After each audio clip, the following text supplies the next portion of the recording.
Next up, a burning issue that we keep visiting on Attitude. The disability strategy tells us that all children have the right to education. But time and time again, we hear of children with disabilities not getting a fair deal. Young James Vojkovic just wants to go to kindergarten like all the other kids.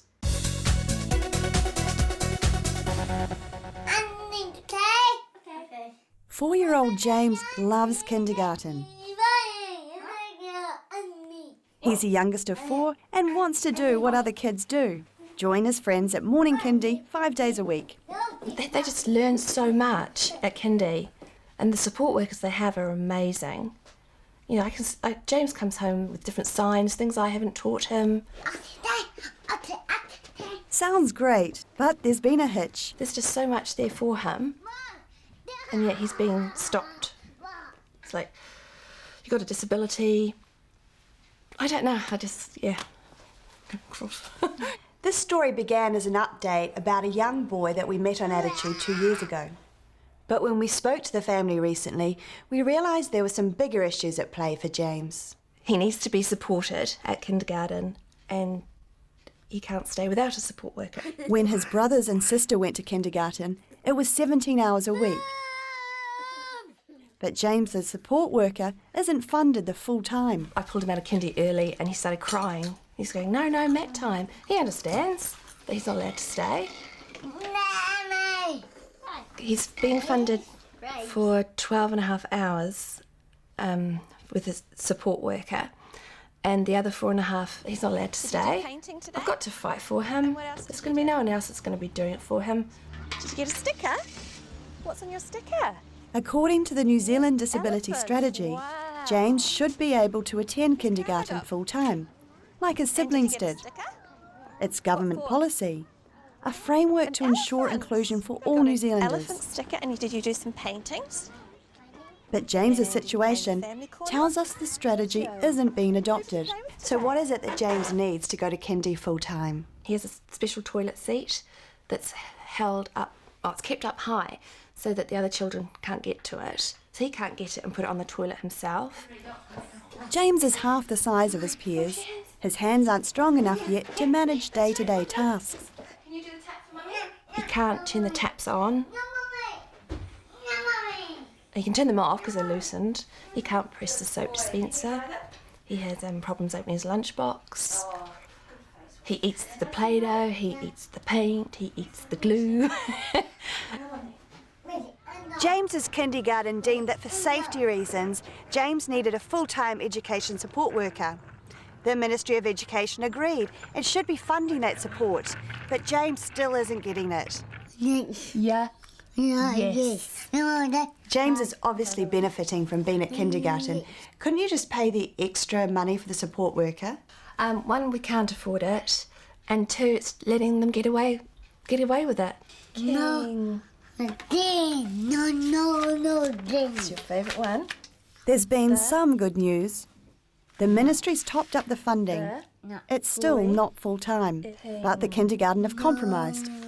They'll have James without an aide during mat What's time. he doing now? Well, the kindergarten are happy to have him there unsupported. They were happy to have him there the whole time, but it was a safety issue.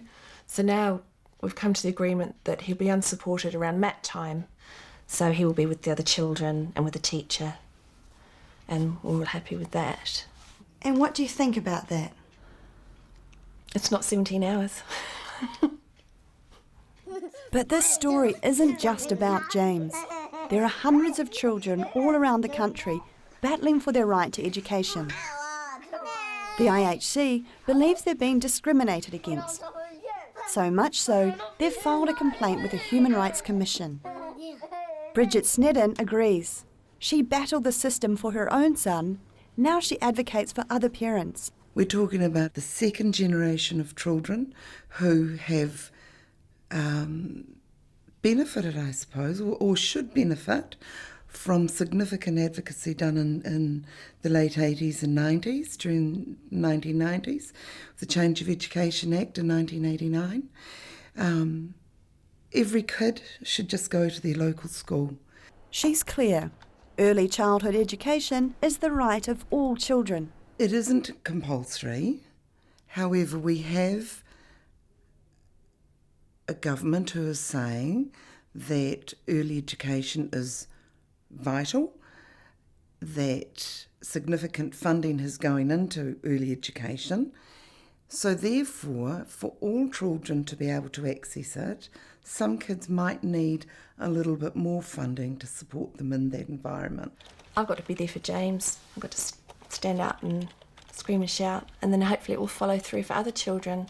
I have fired off letters to the Prime Minister, the Minister of Education, the Minister of Disabilities, to the Governor-General, to our local mayor, our local MPs, and to the local paper. It's all been passed on to the Ministry of Education. It's like no one's actually read the letter.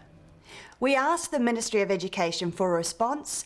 They chose to give us a written statement rather than an interview.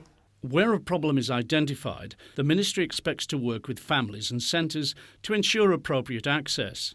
We are actively developing resources to support parents and their children to benefit from participation in early childhood education. Why do you think other parents aren't speaking up like you are? People are maybe afraid to be in the paper, to put their word out there. It's draining. I do find it very draining. But in the same respect, I'm going to get what I can for my little man. Your turn to dance. You dance. You dance. I don't see him as being disabled all the time. That's not his role with me. He's just my little boy.